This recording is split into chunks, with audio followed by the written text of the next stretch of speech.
So starting off with this amazing Exosister deck profile, we got, of course, the standard triple of our Starlight Exosister Martha. Remember, since it is, of course, Starlight, it cannot be ashed, it can't be gammed, because it's Starlight rare. Unless, you know, it is a collector rare gamma, then yeah, you can be gammed. But all jokes aside, Martha is indeed the best Exosister by an absolute mile in the main deck. If you don't know what it does, it summons itself and the Exosister Elise straight from the deck, giving you access to an immediate rank 4, which is what you need to basically start winning the game. And also, Martha is the only Exosister that differs in its generic effect. All the Exosister monsters trigger when a card is moved by your opponent from either graveyard. Martha triggers if you move cards out of your opponent's graveyard as well, so it's better in that regard as well. For a 2-of, double Exosister Sophia, again, collector, I absolutely love this deck, but Sophia's okay. I wouldn't say she's great. It's sort of a shame that she got the collector out over Elise, because Elise is infinitely better. If you don't know what she does is, if there's another Exosister monster on the field, you draw a card. Pretty simple. Thing is, we play Prosperity, so it does sometimes conflict with that, but the draw sometimes does come up and you can gain life points off that. The deck doesn't always have to pay life points. In time, you can gain and win that way. We have triple of the Exosister Elise. We need to play 3, because Martha can only bring Elise out of the deck directly, and also it's just a free special summon. Whenever there's an Exosister monster in the field, it just special summons itself, and it's a level 4, so really free in that regard. And for another 3 of Exosister, we have triple Exosister Stella. Stella, I have a love-hate relationship with. She is very vulnerable to the Veiler, to the Imperms, and if they do that, you're kind of screwed, because Stella has the effect that specials another Exosister out your hand. If you already have the Elise in your hand and you can special Elise anyways, definitely normal the Stella and try and fish for Imperm or a Veiler, and if they do that, you can special the Elise anyway. But Stella, I think you play 3, you can arguably play 2.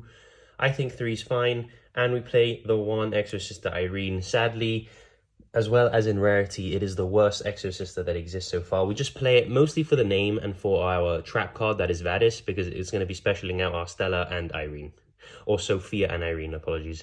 So that is why we're playing the 1 Irene. The effect doesn't ever really come up. You draw a card, but you got to place an Exosister card at the bottom. So it's basically just a worse Sophia, but 1 is, you know, the maximum. You just play the 1. Moving on to the Spirit package, again, broken in this deck. Triple Aratama. Sorry if it's off to the side, guys. I just don't want the cards to be hit by the glare. I am at home, so the setup is slightly different. But triple Aratama, absolutely insane. If you don't know what he does, on normal, he's going to add you a Spirit monster, that being your Sakitama. Your Sakitama is going to reveal itself and give you that immediate additional normal summon. Both level 4s can make your Exosister rank 4, search for Martha, and Martha does have the restriction that you can't use its effect if you special summon a monster that is an Exosister, but since you normal summon both of your spirits, we still good. That is pretty much it for the monsters besides hand traps, but I'm going to continue into the Exosister engine and show you the hand traps at a later point.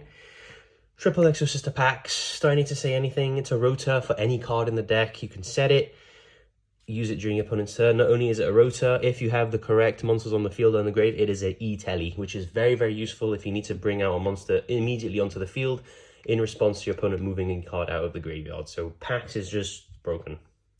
And I still play the 1 Exosister Carpe de Venom. Helps play around the Nibiru, to be honest. You can just call Nib when you XE summon and they can't use that card for the rest of the turn. If you XE summon during opponent's turn, you can call a card and basically blank that card for the turn as well. And it's spell and trap removal, and it gives you a bit of protection as well for your monsters. So it's an alright card. I prefer this over the Exosister Armaments, but that's personal preference. I just still think it's worth playing 1. I'll always side it out if I know I'm going to go second, for example, and I'll usually side into a more powerful spell that will help break my opponent's board. But I think it's okay at 1. For the traps, double Returnia, double Vadis. Pretty simple.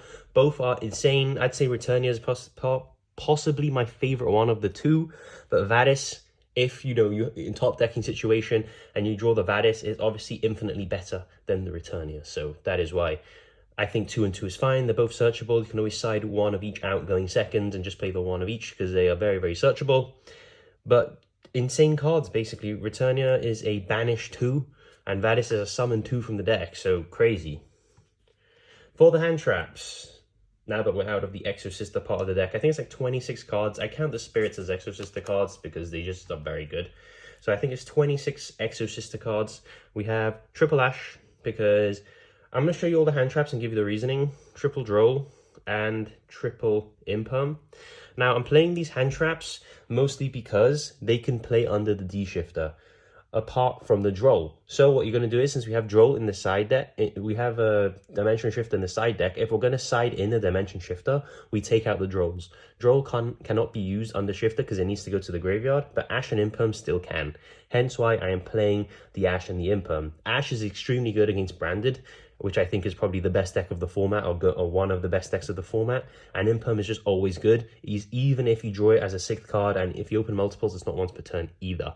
Droll is, I'd say it's not as good as last format, but it's still worth experimenting with. If Droll isn't as good as I think it is, you can easily swap it out for maybe Ghost Bells that can still be used under Shifter, maybe Ogres if you're fearful of the Runic matchup and want to hit the fountains. So I think Droll is still worth playing, but you know, I guess more testing will reveal that in the future.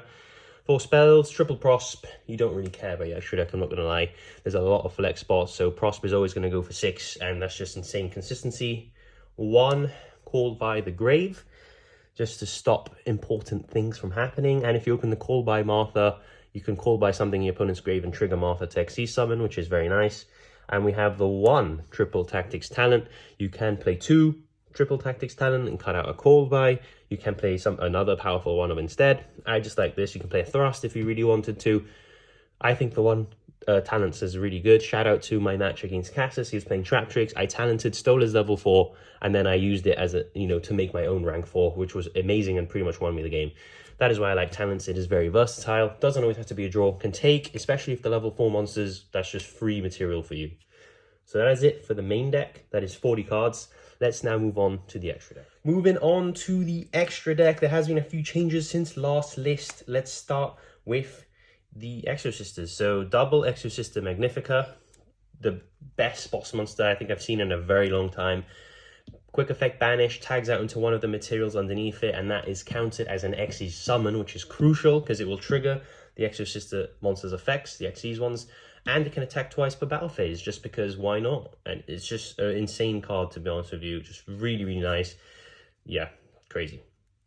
Triple Exosister Michaelis. The best one, apart from Magnifica, is obviously Michaelis. It's your spell and trap searcher. Quick effect banish to turn it into Xyz summon, which is crucial if because this is gonna be a main target under the Magnifica. And just an insane card, basically. And it can banish from the graveyard or field, unlike Magnifica, which is just the field. Double of your Exosister Caspitel. This is what you're going to... Caspitel and the Michaelis are going to be what you use to make your Magnifica. This is your monster search, and the turn it is summoned. Neither player can special summon monsters from the graveyard. So if you're going something against like Math Mechs or something like that, which can get a lot of bodies from the grave and make an access code and potentially OTK, Caspitel is very, very useful. We have the 1 Exosister Jabreen, which is basically the Imperm for the deck. The turn it is summoned, and you can detach and give all Xyz monsters you control 800 attack, which is crucial because that means that Jabreen and a Magnifica is a OTK into an open board, or even if it's not an open board, you can banish a card and then you can attack twice with Magnifica, 1 with Jabreen, and that is game. So crucial. 1 Exosister Asophiel. So again, just gives you options. This is the Abyss Dweller of the deck.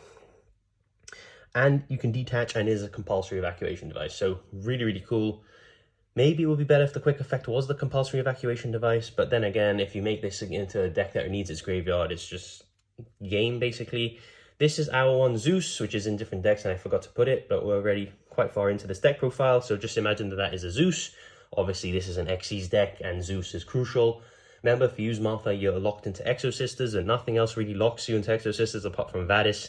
So yeah, you're still relatively free if you don't use Martha to make anything you want. We have a Utopia package in Utopia and Utopia the Lightning. This is to get over those big boss monsters that can't be targeted and can't be banished and can't be destroyed and all that stuff. We just run over them because this goes up to 5k, and yeah, that just gives you a lot more versatility. We have the 1 Gaga Cowboy, just in case we miss lethal and we're not Exosister locked. We make Cowboy. We have the 1 Baguska for going first. I feel like if they hand trap you at the right times, you're sort of forced to make only one rank 4. So I think Baguska's still pretty goddamn good for that because it can lock your opponent down. And this is the one flex spot. This is a liner at the moment. I feel like maybe this should be the Exiton Knight because it's basically an even match in an Xyz monster. So I think going forward, this will be the Exiton Knight. But for now, I just have the liner just to have something in to show you guys in the profile. Of course, we have our token and our very cool field center. That wraps it up for the deck profile. It's time! Let's go!